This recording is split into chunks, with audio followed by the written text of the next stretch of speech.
भगवती उमा के कालिका अवतार की कथा, समाधि और सूरत के समक्ष मेघा का देवी की कृपा से मधुकैटभ के वध का प्रसंग सुनाना।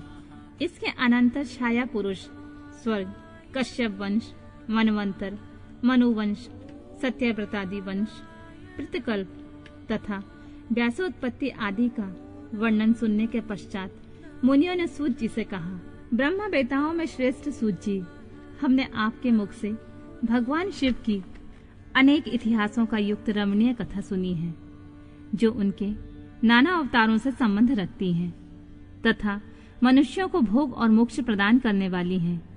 अब हम आपसे जगत जननी भगवती उमा का मनोहर चरित्र सुनना चाहते हैं।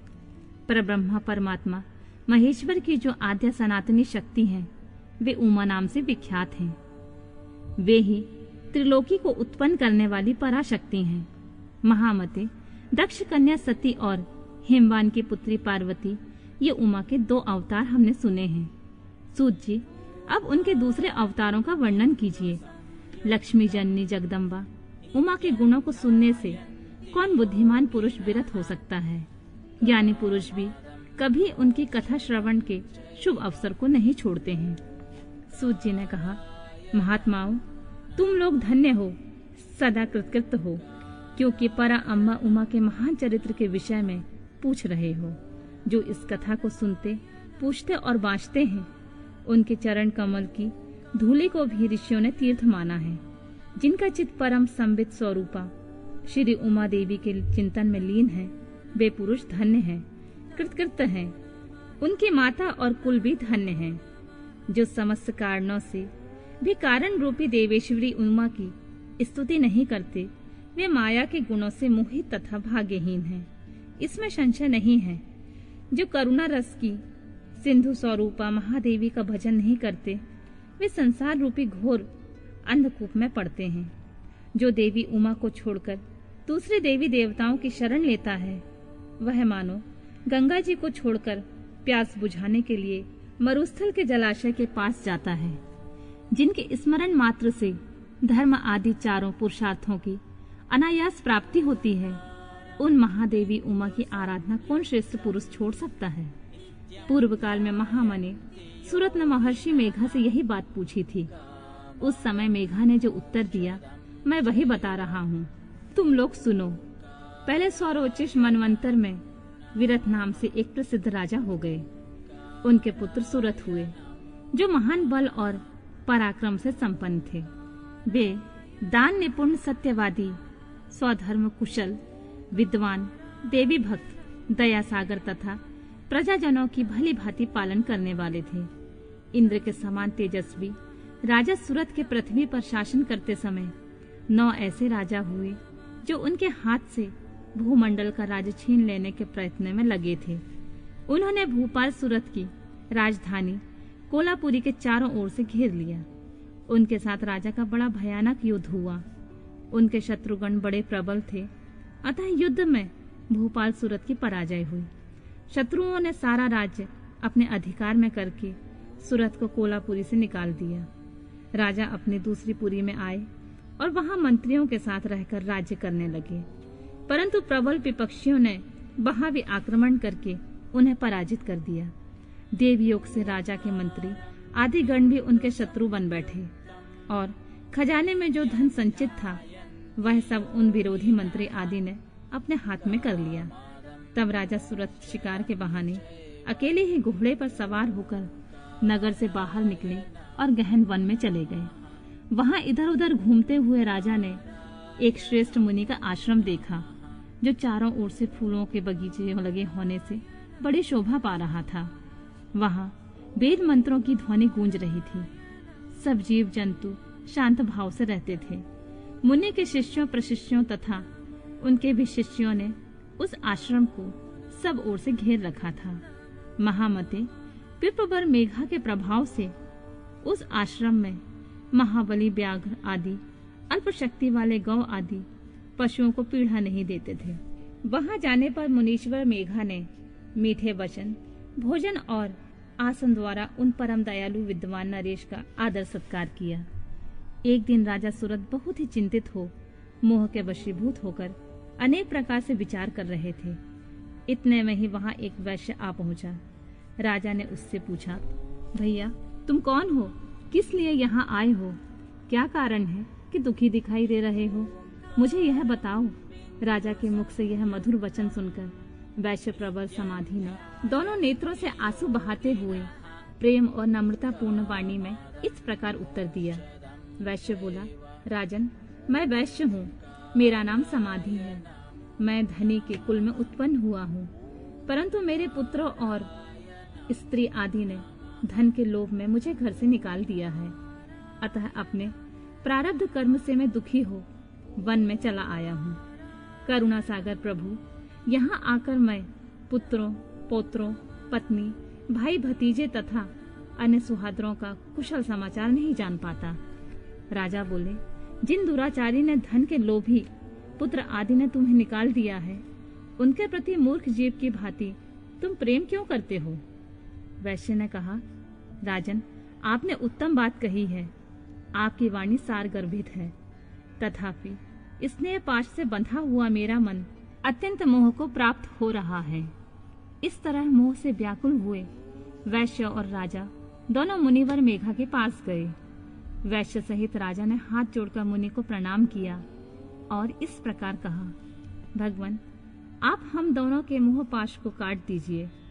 मुझे राज लक्ष्मी ने छोड़ दिया और मैंने गहन वन की शरण ली, तथापि राज छिन जाने के कारण मुझे संतोष नहीं है।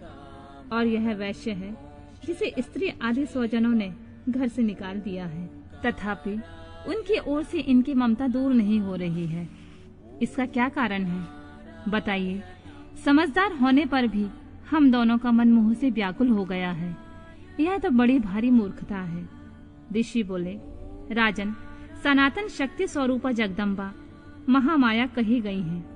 वे ही सबके मन को खींचकर मोह में डाल देती हैं। प्रभु, उनकी माया से मोहित होने के कारण ब्रह्मा आदि समस्त देवता भी परम तत्व को नहीं जान पाते। फिर मनुष्य की तो बात ही क्या। वे परमेश्वरी ही रज, तत्व और तम, इन तीनों गुणों का आश्रय ले समयानुसार संपूर्ण विश्व की सृष्टि, पालन और संहार करती हैं। निपश्रेष्ठ, जिनके ऊपर वे इच्छा अनुसार रूप धारण करने वाली वरदायिनी जगदम्बा प्रसन्न होती हैं, वही मोह के घेरे को लांघ पाता है।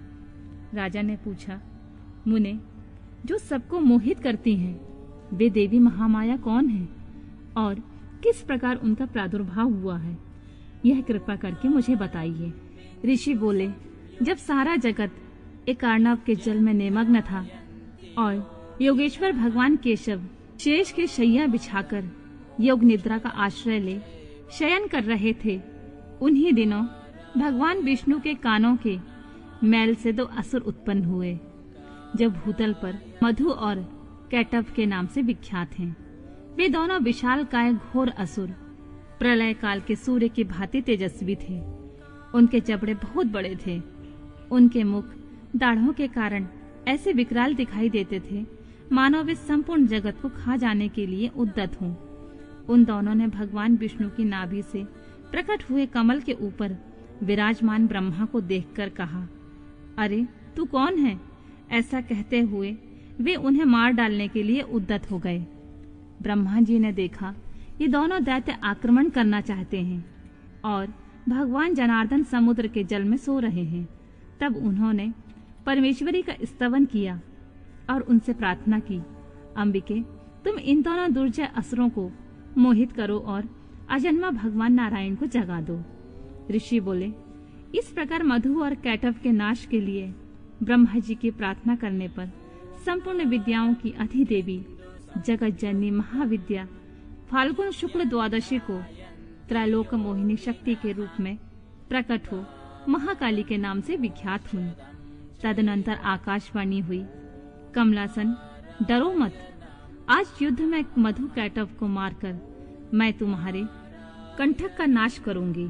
यूं कहकर वे महामाया श्री हरि के नेत्र और मुख आदि से निकलकर अव्यक्त जन्मा ब्रह्मा के दृष्टिपथ में आ खड़ी हो गईं। फिर तो देवादिदेव हरिकेश जनार्दन जाग उठे। उन्होंने अपने सामने दोनों दैत्य मधु और कैटव को देखा। उन दैत्यों के साथ अतुल तेजस्वी विष्णु का 5000 वर्षों तक बाहु युद्ध हुआ। तब महामाया के प्रभाव से मोहित हुए उन श्रेष्ठ दानवों ने लक्ष्मीपति से कहा, तुम हमसे मनोवांछित वर ग्रहण करो। नारायण बोले, यदि तुम लोग प्रसन्न हो तो मेरे हाथ से मारे जाओ। यही मेरा वर है, इसे दो। मैं तुम दोनों को दूसरा वर नहीं मांगता। ऋषि कहते हैं, उन असुरों ने देखा कि सारी पृथ्वी एक अर्णव के जल में डूबी हुई है। तब वे केशव से बोले, हम दोनों को ऐसी जगह मारो जहाँ जल से भीगी हुई धरती ना हो। बहुत अच्छा कहकर भगवान विष्णु ने अपना परम तेजस्वी चक्र उठाया और अपनी जांघ पर उनके मस्तक से रखकर काट डाला। राजन, यह कालिका की उत्पत्ति का प्रसंग कहा गया है। महामते, अब महालक्ष्मी के प्रादुर्भाव की कथा सुनो। देवी उमा निर्विकार और निराकार होकर भी देवताओं का दुख दूर करने के लिए युग युग में साकार रूप धारण करके प्रकट होती हैं। उनका शरीर ग्रहण उनकी इच्छा का वैभव कहा गया है। वे लीला से इसलिए प्रकट होती हैं कि भक्तजन पूर्ण देवताओं के तेज से देवी का महालक्ष्मी रूप में अवतार और उनके द्वारा महिषासुर का वध। ऋषि कहते हैं, राजन, रंभ नाम से एक प्रसिद्ध असुर था जो दैत्य वंश का शिरोमणि माना जाता था। उससे महातेजस्वी महिष नामक दानव का जन्म हुआ था। दानवराज महिष समस्त देवताओं को युद्ध में पराजित करके देवराज इंद्र के सिंहासन पर जा बैठा और स्वर्गलोक में रहकर त्रिलोकी का राज्य करने लगा। तब पराजित हुए देवता ब्रह्मा जी की शरण में गए।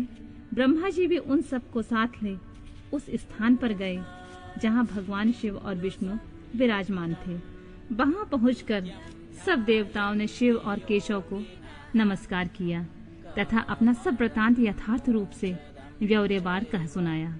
वे बोले, भगवान, दुरात्मा महिषासुर ने हम सबको सम्रांगण में जीतकर स्वर्गलोक से निकाल दिया है, इसलिए हम इस मर्त्यलोक में भटक रहे हैं और कहीं भी हमें शांति नहीं मिल रही है। उस असुर ने इंद्र आदि देवताओं की कौन कौन सी दुर्दशा नहीं की है। सूर्य, चंद्रमा, वरुण, कुबेर, यम, इंद्र, अग्नि, वायु, गंधर्व, विद्याधर और चारण, इन सबके तथा अन्य लोगों के भी जो कर्तव्य कर्म है, उन सबको वह पापात्मा असुर स्वयं ही करता है। उसने दैत्य पक्ष को अभयदान कर दिया है, इसलिए हम सब देवता आपकी शरण में आए हैं। आप दोनों हमारी रक्षा करें और उस असुर का वध करके शीघ्र उपाय ही सोचें, क्योंकि आप दोनों ऐसा करने में समर्थ हैं। देवताओं की यह बात सुनकर भगवान शिव और विष्णु ने अत्यंत क्रोध किया। रोष के मारे उनके नेत्र घूमने लगे। तब अत्यंत क्रोध से भरे हुए भगवान शिव और विष्णु के मुख से तथा अन्य देवताओं के शरीर से तेज प्रकट हुआ। तेज का वह महान पुंज अत्यंत प्रज्वलित हो 10 दिशाओं में प्रकाशित हो उठा। दुर्गा जी के ध्यान में लगे हुए सब देवताओं ने उस तेज को प्रत्यक्ष देखा। संपूर्ण देवताओं के शरीर से निकला हुआ वह अत्यंत भीषण तेज एकत्र हो एक नारी के रूप में परिणत हो गया।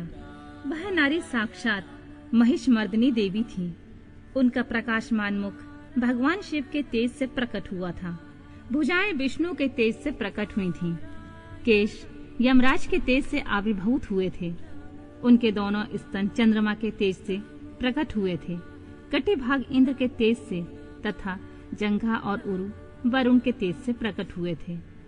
पृथ्वी के तेज से नितंबन का और ब्रह्मा जी के तेज से दोनों चरणों का आविर्भाव हुआ था। पैरों की उंगलियां सूर्य के तेज से और हाथ की उंगलियां वसुओं के तेज से उत्पन्न हुई थीं। नासिका कुबेर के, दांत प्रजापति के, तीनों नेत्र अग्नि के, दोनों भौहें सादे गण के, दोनों कान वायु के तथा अन्य देवताओं के तेज से प्रकट हुए थे। इस प्रकार देवताओं के तेज से प्रकट हुई कमलालया लक्ष्मी ही वह परमेश्वरी थी। संपूर्ण देवताओं की तेजो राशि से प्रकट हुई उन देवी को देखकर सब देवताओं को बड़ा हर्ष प्राप्त हुआ, परंतु उनके पास कोई ऐसा अस्त्र नहीं था जिसे देख ब्रह्मा आदि देवेश्वरों ने शिवा देवी को अस्त्र शस्त्र से संपन्न करने का विचार किया। तब महेश्वर ने महेश्वरी को शूल समर्पित किया। भगवान विष्णु ने चक्र, वरुण ने पाश, अग्निदेव ने शक्ति, वायु देवता ने धनुष तथा बाणों से भरे हुए 2 तरकश और शचीपति इंद्र ने वज्र और घंटा प्रदान किए। यमराज ने कालदंड, प्रजापति ने अक्षमाला, ब्रह्मा ने कमंडल एवं सूर्य देव ने समस्त रोमकूपों में अपनी किरणें अर्पित की। काल ने उन्हें चमकती हुई ढाल और तलवार दी। क्षीर सागर ने सुंदर हार तथा कभी पुराने न होने वाले 2 दिव्य वस्त्र भेंट किए। साथ ही उन्होंने दिव्य चूड़ामणि, 2 कुंडल, बहुत से कड़े, अर्धचंद्र कयूर, मनोहर नुपुर, गले की हंसुली और सब उंगलियों में पहनने के लिए रत्नों की बनी अंगूठियां भी दी। विश्वकर्मा ने उन्हें मनोहर फरसा भेंट किया। साथ ही अनेक प्रकार के अस्त्र और अवैध कवच दिए। समुद्र ने सदा सुरम्य एवं सरस रहने वाली माला दी और एक कमल का फूल भेंट किया। हिमवान ने सवारी के लिए सिंह तथा आभूषण के लिए नाना प्रकार के रत्न दिए। कोवेल ने उन्हें मधु से भरा पात्र अर्पित किया तथा सर्पों के नेता शेषनाग ने विचित्र रचना कौशल से सुशोभित एक नागहार भेंट किया, जिसमें नाना प्रकार की सुंदर मणियां गूंथी हुई थी। इन सब ने तथा दूसरे देवताओं ने भी आभूषण और अस्त्र शस्त्र देकर देवी का सम्मान किया। तत्पश्चात उन्होंने बारंबार अट्टहास करके उच्च स्वर में गर्जना की। उनके उस भयंकर नाद से संपूर्ण आकाश गूंज उठा। उससे बड़े जोर से प्रतिध्वनि हुई, जिससे तीनों लोकों में हलचल मच गई और चारों समुद्रों ने अपनी मर्यादा छोड़ दी। पृथ्वी डोलने लगी। उस समय महिषासुर से पीड़ित हुए देवताओं ने देवी की जय जयकार की। तदनंतर सब देवताओं ने उन महालक्ष्मी स्वरूपा पराशक्ति जगदम्बा का भक्ति गदगद वाणी द्वारा स्तवन किया। संपूर्ण त्रिलोकी को क्षोभग्रस्त देखकर देववैरी दैत्य अपने समस्त सेना को कवच आदि से सुसज्जित कर हाथों में हथियार ले सहसा उठ खड़े हुए। रोष से भरा हुआ महिषासुर उस शब्द की ओर लक्ष्य करके दौड़ा और आगे पहुंचकर उसने देवी को देखा, जो अपनी प्रभा से तीनों लोगों को प्रकाशित कर रही थीं। इस समय महिषासुर के द्वारा पालित करोड़ों शस्त्रधारी महावीर वहां आ पहुंचे। चिछुर, चामर, उदग्र, कराल, उद्दत, बाष्कल, ताम्र, उग्रास, उग्रवीर, बिडाल, अंधक, दुर्घर, दुर्मुख, त्रिनेत्र और महाहनु, ये तथा अन्य बहुत से युद्ध कुशल शूरवीर समरांगण में देवी के साथ युद्ध करने लगे। वे सब के सब अस्त्र शस्त्रों की विद्या में पारंगत थे। इस प्रकार देवी और दैत्यगण दोनों परस्पर जूझने लगे। उनका वह भीषण समय मार काट में ही बीतने लगा। इस तरह भयानक युद्ध होने के बाद महिषासुर देवी के साथ महायुद्ध करने लगा। तब देवी ने कहा, रे मूढ़, तेरी बुद्धि मारी गई है, तू व्यर्थ हट क्यों करता है? तीनों लोकों में कोई भी असुर युद्ध में मेरे सामने नहीं टिक सकते। यूं कहकर सर्व कलामयी देवी कूदकर महिषासुर के ऊपर चढ़ गईं और अपने पैर से उसे दबाकर उन्होंने भयंकर शूल से उसके कंठ में आघात किया। उनके पैर से दबा होने पर भी महिषासुर अपने मुख से दूसरे रूप में बाहर आने लगा। अभी आधे शरीर से ही वह बाहर निकल पाया था कि देवी ने अपने प्रभाव से उसे रोक दिया। आधा निकला होने पर भी वह महाअधम दैत्य देवी के साथ युद्ध करने लगा। तब देवी ने बहुत बड़ी तलवार से उसका सिर काट दिया और असुर को धराशाही कर दिया। फिर तो उसके सैनिक गण हाय हाय करके नीचे मुख किए भयभीत हो रणभूमि से भागने और त्राही त्राही की पुकार करने लगे। उस समय इंद्र आदि सभी देवताओं ने देवी की स्तुति की, गंधर्व गीत गाने लगे और अप्सराएं नृत्य करने लगी। राजन, इस प्रकार मैंने तुमसे देवी के महालक्ष्मी अवतार की कथा कही है। अब तुम सुस्थिर चित्त से सरस्वती के उमा के शरीर से सरस्वती का आविर्भाव, उनके रूप की प्रशंसा सुनकर शंभू का उनके पास दूत भेजना।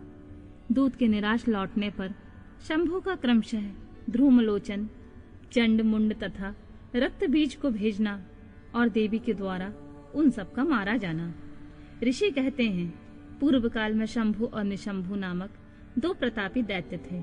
जो आपस में भाई भाई थे, उन दोनों ने चराचर प्राणियों सहित समस्त त्रिलोकी के राज्य पर बलपूर्वक आक्रमण किया।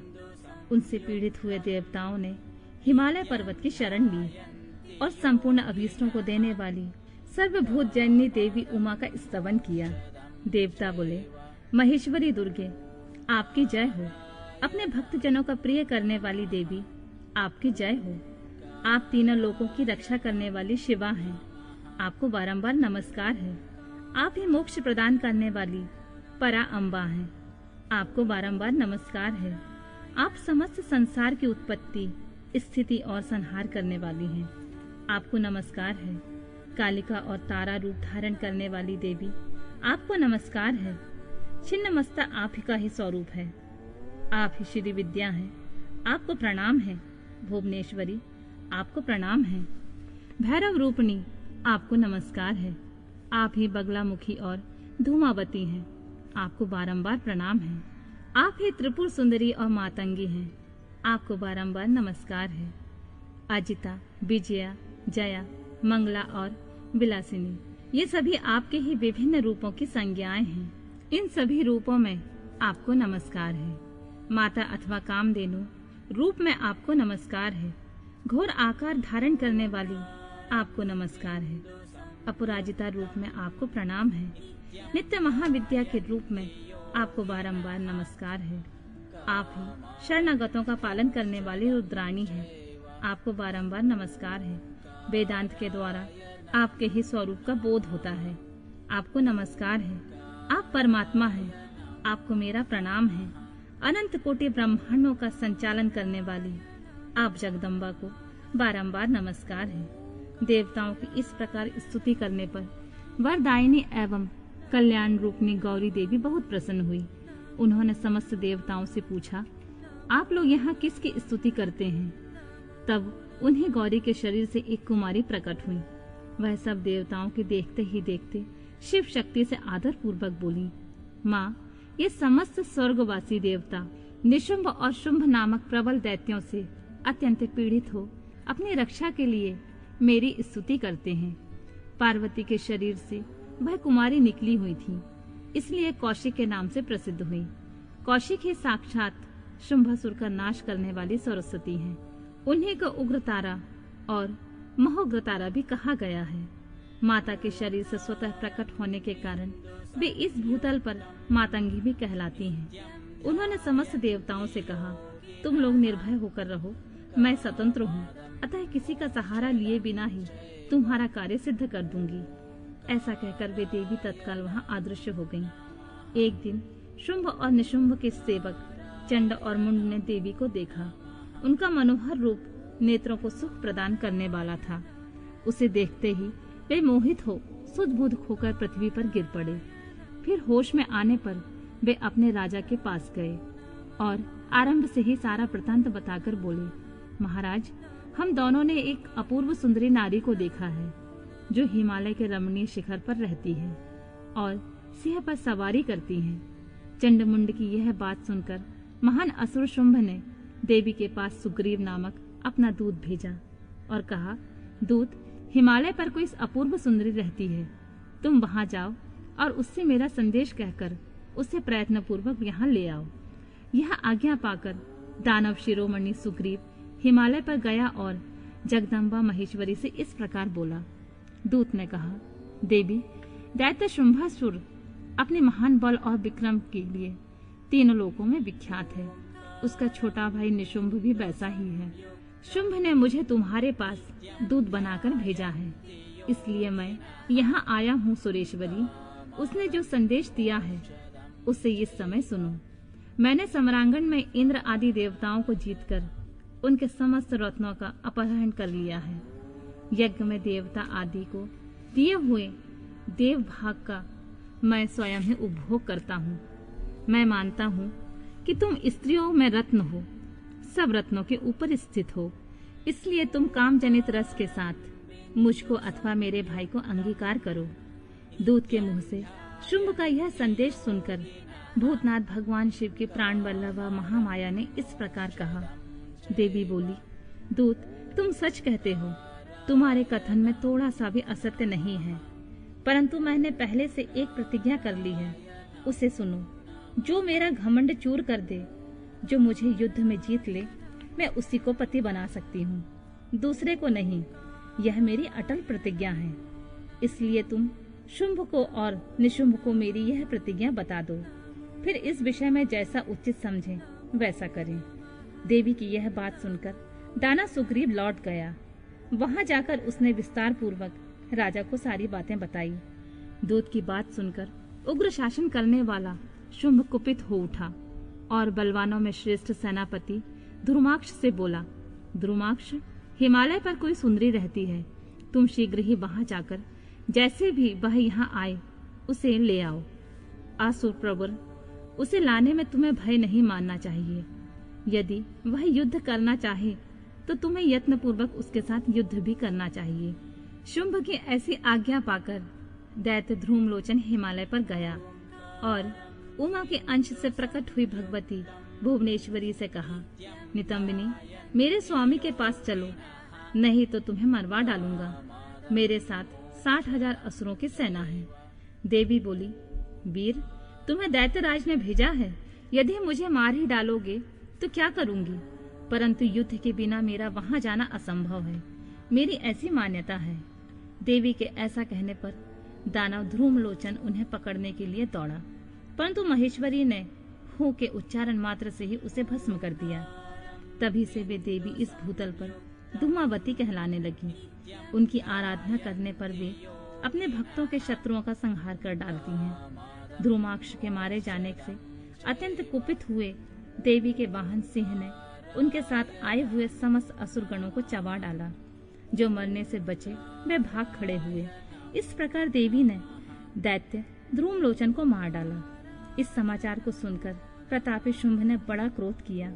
वह अपने दोनों ओठों को दांतों से चबाकर रह गया। उसने क्रमशः चंडमुंड तथा रक्तबीज नामक असुरों को भेजा। आज्ञा पाकर वे दैत्य उस स्थान पर गए जहाँ देवी विराजमान थी। अणिमा आदि सिद्धियों से सेवित तथा अपनी प्रभा से संपूर्ण दिशाओं को प्रकाशित करती हुई भगवती सिंह वाहिनी को देखकर वे श्रेष्ठ दानव वीर बोले, देवी, तुम शीघ्र ही शुंभ और निशुंभ के पास चलो, अन्यथा तुम्हें गण और बानर सहित मरवा डालेंगे। बामे, शुंभ को अपना पति बना लो। लोकपाल आदि भी उनकी स्तुति करते हैं। शुंभ को पति बना लेने पर तुम्हें उस महान आनंद की प्राप्ति होगी जो देवताओं के लिए भी दुर्लभ है। उनकी ऐसी बात सुनकर परमेश्वरी अम्बा मुस्कुराकर सरस मधुर वाणी में बोली, अद्वितीय महेश्वर परब्रह्म परमात्मा सर्वत्र विराजमान है, जो सदा शिव कहलाते हैं। वेद भी उनके तत्व को नहीं जानते, फिर विष्णु आदि की तो बात ही क्या है। उन्हीं सदाशिव की मैं सूक्ष्म प्रकृति हूँ, फिर दूसरे को पति कैसे बना सकती हूँ। सिंहनी कितनी ही कामातुर क्यों ना हो जाए, वह गीदड़ को कभी अपना पति नहीं बनाएगी। हथनी गधेह को और बाघिन खरगोश को कभी नहीं वरेगी। दैत्य, तुम सब लोग झूठ बोलते हो, क्योंकि काल रूपी सर्प के फंदे में फंसे हुए हो। तुम या तो पाताल को लौट जाओ या शक्ति हो तो युद्ध करो।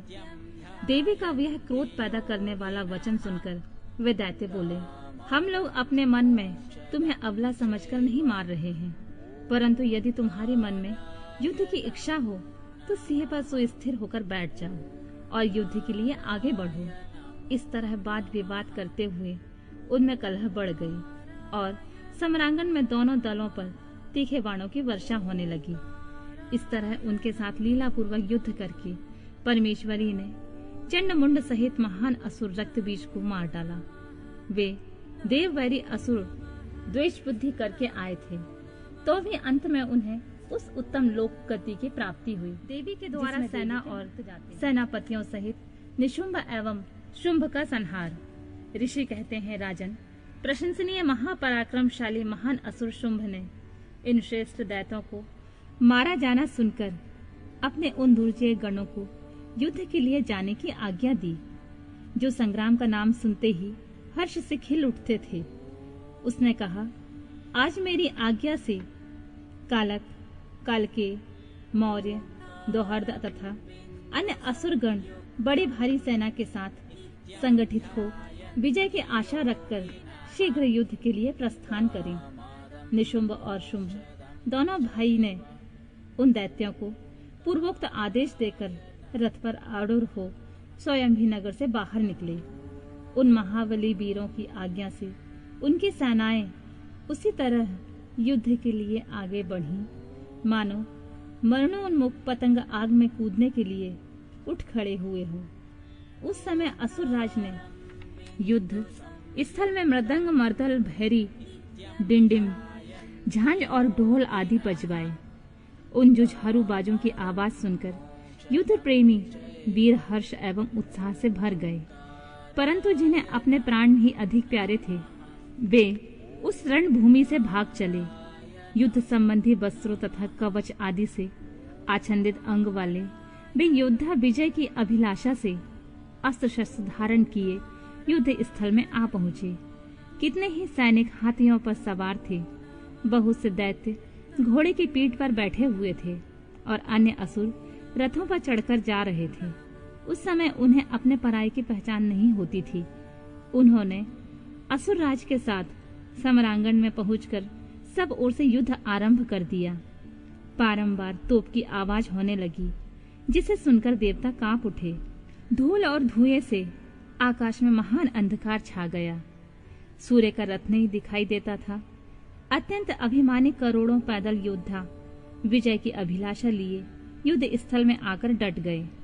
घुड़सवार, हाथी सवार तथा अन्य रथारूढ़ असुर भी बड़ी प्रसन्नता के साथ करोड़ों की संख्या में वहां आए थे। उस महासमर में काले पर्वतों के समान विशाल मदमस्त गजराज जोर जोर से चिंगाड़ कर रहे थे। छोटे छोटे शल शिखरों के समान ऊंट भी अपने गले से गलगल ध्वनि का विस्तार करने लगे। अच्छी भूमि में उत्पन्न हुए घोड़े गले में विशाल कंठाहार धारण किए हुए जोर जोर से हिनहिना रहे थे।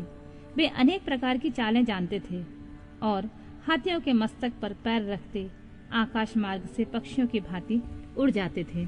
शत्रु की ऐसी सेना को आक्रमण करती देख जगदम्बा ने अपने धनुष पर प्रत्यंजा चढ़ाई। साथ ही शत्रुओं को हतोत्साह करने वाले घंटों को भी बचाया। यह देख सिंह भी अपनी गर्दन और मस्तक के केशों को कपाता हुआ जोर जोर से गर्जना करने लगा। उस समय हिमालय पर्वत पर खड़ी हुई रमणीय आभूषणों से अस्त्रों से सुशोभित शिवा देवी की ओर देखकर निशुम्भ विलासिनी रमणियों के मनोभाव को समझने की निपुण पुरुष की भांति सरस वाणी में बोला, महेश्वरी, तुम जैसी सुंदरियों के रमणीय शरीर पर मालती के फूल का एक दल भी डाल दिया जाए तो वह व्यथा उत्पन्न कर देता है। ऐसे मनोहर शरीर से तुम विकराल युद्ध का विस्तार कैसे कर रही हो? यह बात सुनकर महान असुर चुप हो गया। तब चंडी देवी ने कहा, मूढ़ असुर, व्यर्थ की बातें क्यों बकता है? युद्ध कर, अन्यथा पाताल को चला जा। यह सुनकर वह महारथी वीर अत्यंत रुष्ट हो समर भूमि में बाणों की अद्भुत वृष्टि करने लगा, मानो बादल जल की धारा बरसा रहे हों। उस समय उस रण क्षेत्र में वर्षा ऋतु का आगमन सा हुआ जान पड़ता था। मत से उद्यत हुआ वह असुर तीखे बाण, शूल, फरसे, भिंदीपाल, परिध, धनुष, भुषिंडी, प्रास, शुरप्र तथा बड़ी बड़ी तलवारों से युद्ध करने लगा। काले पर्वतों के समान बड़े बड़े गजराज कुंभ स्थल विदीर्ण हो जाने के कारण समरांगण में चक्कर काटने लगे। उनकी पीठ पर फहराती हुई शुंभ निशुंभ की पताकाएं जो उड़ती हुई बलाकाओं की पंक्तियों के समान श्रेष्ठ दिखाई देती थीं, उनके स्थान से खंडित हो नीचे गिरने लगी। शत बिछत शरीर वाले दैत्य पृथ्वी पर गिरकर मछलियों के समान तड़प रहे थे। गर्दन कट जाने के कारण घोड़ों के समूह बड़े भयंकर दिखाई देते थे। कालिका ने कितने ही दैत्यों को मौत के घाट उतार दिया था तथा देवी के वाहन सिंह ने अन्य बहुतों से असुरों को अपना आहार बना लिया था। उस समय दैत्यों के मारे जाने से उस रणभूमि में रक्त की धारा बहाने वाली कितनी ही नदियां बह चली। सैनिकों के केश पानी में सेवार की भांति दिखाई देते थे और उनकी चादरें सफेद फेन का भ्रम उत्पन्न करती थीं। इस तरह घोर युद्ध होने तथा राक्षसों का महान संहार हो जाने के पश्चात देवी अंबिका ने विष में बुझे हुए तीखे बाणों द्वारा निशुंभ को मारकर धराशाही कर दिया। अपने असीम शक्तिशाली छोटे भाई के मारे जाने पर शुंभ रोष से भर गया और रथ पर बैठकर 8 भुजाओं से युक्त हो महेश्वर प्रिया अंबिका के पास गया। उसने जोर जोर से शंख बजाया और शत्रुओं का दमन करने वाले धनुष की दुसह टंकार ध्वनि की तथा देवी का सिंह भी अपने आयालों को हिलाता हुआ दहाड़ने लगा। इन 3 प्रकार की ध्वनियों से आकाशमंडल गूंज उठा। तदनंतर जगदम्बा ने अट्टहास किया, जिससे समस्त असुर संत्रस्त हो उठे। जब देवी ने शुंभ से कहा कि तुम युद्ध में स्थिरता पूर्वक खड़े रहो, तब देवता बोल उठे, जय हो जगदम्बा की। इस समय दैत्यराज शुंभ ने बड़ी भारी शक्ति छोड़ी, जिसकी शिखा से आग की ज्वाला निकल रही थी, परंतु देवी ने एक उल्का के द्वारा उसे मार गिराया। शुंभ के चलाए हुए बाणों के देवी ने और देवी के चलाए हुए बाणों के शुंभ ने सहस्रों टुकड़े कर दिए। तत्पश्चात चंडिका ने त्रिशूल उठाकर उस महान असुर पर आघात किया। त्रिशूल की चोट से मूर्छित हो वह इंद्र के द्वारा पंख काट दिए जाने पर गिरने वाले पर्वत की भांति आकाश, पृथ्वी तथा समुद्र को कंपित करता हुआ धरती पर गिर पड़ा। तदनंतर शूल के आघात से होने वाली व्यथा को सहकर उस महाबली असुर ने 10,000 बाहें धारण कर ली और देवताओं का भी नाश करने में समर्थ चक्रों द्वारा सिंह सहित महेश्वरी शिवा पर आघात करना आरंभ किया। उसके चलाए हुए चक्रों को खेल खेल में वितीर्ण करके देवी ने त्रिशूल उठाया और उस असुर पर घातक प्रहार किया। शिवा के लोक पावन पाणी पंकज से मृत्यु को प्राप्त होकर वे दोनों असुर परम पद के भागी हुए। उस महापराक्रमी निशुंभ और भयानक बलशाली शुंभ के मारे जाने पर समस्त दैत्य पाताल में घुस गए।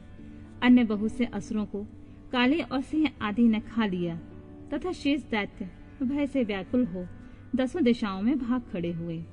नदियों का जल स्वच्छ हो गया, वे ठीक मार्ग से बहने लगी। मंद मंद वायु बहने लगी, जिसका स्पर्श सुखद प्रतीत होता था। आकाश निर्मल हो गया।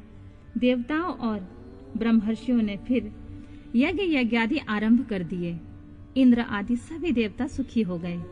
प्रभु, दैत्यराज के वध प्रसंग से युक्त इस परम पवित्र उमा चरित्र का जो श्रद्धा पूर्वक बारंबार श्रवण या पाठ करता है, वह इस लोक में देव दुर्लभ भोगों का उपभोग करके परलोक में महामाया के प्रसाद से उमा धाम को जाता है। राजन, इस प्रकार शुंभासुर का संहार करने वाली देवी सरस्वती के चरित्र का वर्णन किया गया है, जो साक्षात उमा के गर्व दूर करने के लिए तेज पुंज रूपणी उमा का प्रादुर्भाव। मुनियों ने कहा, संपूर्ण पदार्थों के पूर्ण ज्ञाता सूत जी भुवनेश्वरी उमा के जिनसे सरस्वती प्रकट हुई थी अवतार का पुनः वर्णन कीजिए। वे देवी पर ब्रह्मा मूल प्रकृति ईश्वरी निराकार होती हुई भी साकार तथा नित्यानंदमयी सती कही जाती हैं। सूत जी ने कहा, तपस्वियों मुनियों, आप लोग देवी के उत्तम एवं महान चरित्र को प्रेम पूर्वक सुनो, जिनके जानने मात्र से मनुष्य परम गति को प्राप्त होता है। एक समय देवताओं और दानवों में परस्पर युद्ध हुआ। उनमें महामाया के प्रभाव से देवताओं की जीत हो गई। इससे देवताओं को अपनी शूरवीरता पर बड़ा गर्व हुआ। वे आत्म प्रशंसा करते हुए इस बात का प्रचार करने लगे कि हम लोग धन्य हैं, धन्यवाद के योग्य हैं। असुर हमारा क्या कर लेंगे। वे हम लोगों का अत्यंत दुस्सह प्रभाव देखकर भयभीत हो भाग चलो कहते हुए पाताल लोक में घुस गए। हमारा बल अद्भुत है, हम में आश्चर्यजनक तेज है। हमारा बल और तेज दैत्य कुल का विनाश करने में समर्थ है। अहो, देवताओं का कैसा सौभाग्य है। इस प्रकार वे जहां तहां डींग हाँकने लगे। तदनंतर उसी समय उनके समक्ष तेज का एक महान पुंज प्रकट हुआ, जो पहले उन्होंने कभी नहीं देखा था। उसे देखकर सब देवता विस्मय से भर गए।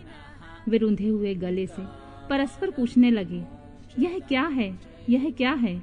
उन्हें यह पता नहीं था कि वह श्यामा भगवती उमा का उत्कृष्ट प्रभाव है, जो देवताओं का अभिमान चूर्ण करने वाला है। उस समय देवराज इंद्र ने देवताओं को आज्ञा दी, तुम लोग जाओ और यथार्थ रूप से परीक्षा करो कि यह कौन है। देवेंद्र के भेजने से वासुदेव औस तेजपुंज के निकट गए। तब उस तेजो राशि ने उन्हें संबोधित करके पूछा, अजी तुम कौन हो? उस महान तेज की इस प्रकार पूछने पर वायु देवता अभिमान पूर्वक बोले, मैं वायु हूँ, संपूर्ण जगत का प्राण हूँ। मुझ सर्वधार परमेश्वर में ही यह स्थावर जंगल रूप सारा जगत ओतप्रोत है। मैं ही समस्त विश्व का संचालन करता हूँ। तब उस महातेज ने कहा, वायु यदि तुम जगत के संचालन में समर्थ हो तो यह तृण रखा हुआ है, इसे अपनी इच्छा के अनुसार चलाओ तो सही। तब वायु देवता ने सभी उपाय करके अपनी सारी शक्ति लगा दी, परंतु वह तिनका अपने स्थान से तिल भर भी ना हटा। इससे वायुदेव लज्जित हो गए। वे चुप हो इंद्र की सभा में लौट गए और अपनी पराजय के साथ वहां का सारा वृतांत उन्होंने सुनाया। वे बोले, देवेंद्र, हम लोग झूठे ही अपने को सर्वेश्वर होने का अभिमान रखते हैं, क्योंकि किसी छोटी सी वस्तु का भी हम कुछ नहीं कर सकते।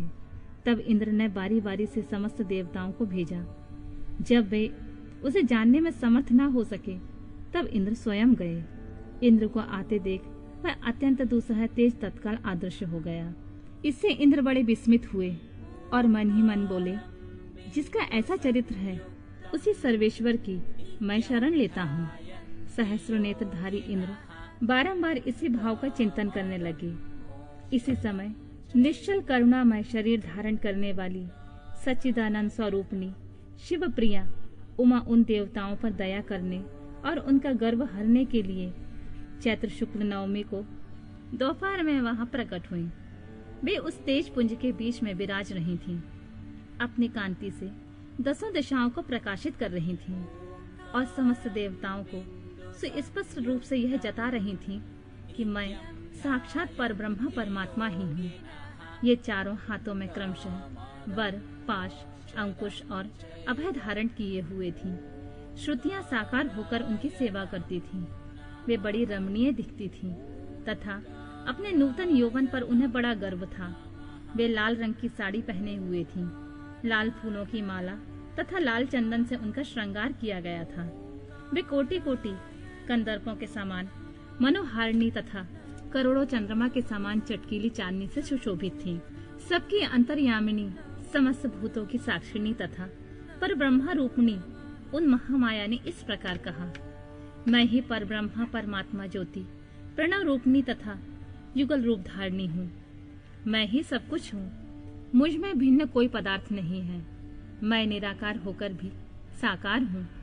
सर्वतत्व रूपणी हूँ। मेरे गुण अतर्क हैं। मैं नित्य स्वरूपा तथा कार्य कारण रूपणी हूँ। मैं ही कभी प्राण वल्लभा का आकार धारण करती हूँ और कभी प्राण वल्लभ पुरुष का, कभी स्त्री और पुरुष दोनों रूपों में एक साथ प्रकट होती हूँ। यही मेरा अर्धनारीश्वर रूप है। मैं सर्वरूपणी ईश्वरी हूँ। मैं ही सृष्टिकर्ता ब्रह्मा और मैं ही जगत पालक विष्णु हूँ तथा मैं ही संहारकर्ता रुद्र हूँ।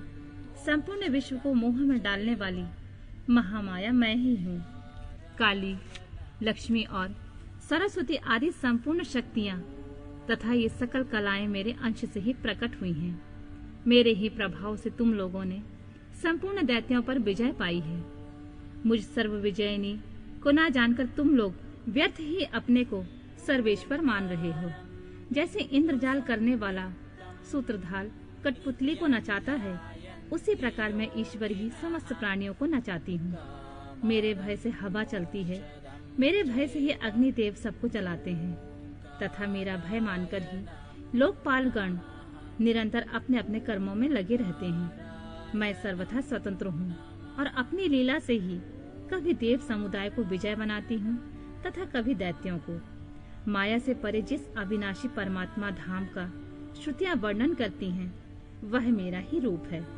सगुण और निर्गुण ये दोनों प्रकार के मेरे रूप माने गए हैं। इनमें तो प्रथम तो माया युक्त है और दूसरा माया रहित। देवताओं, ऐसा जानकर गर्व छोड़ो और मुझ सनातनी प्रकृति की प्रेम पूर्वक आराधना करो। देवी का यह करुणा युक्त वचन सुनकर देवता भक्ति भाव से मस्तक झुकाकर उन परमेश्वरी की स्तुति करने लगे। जगदीश्वरी, मुझे क्षमा करो। परमेश्वरी प्रसन्न हो। माते ऐसी कृपा करो जिससे हमें फिर कभी गर्व ना हो। तब से सब देवता गर्भ छोड़कर एकाग्रचित हो पूर्ववत विधि पूर्वक उमा देवी की आराधना करने लगे।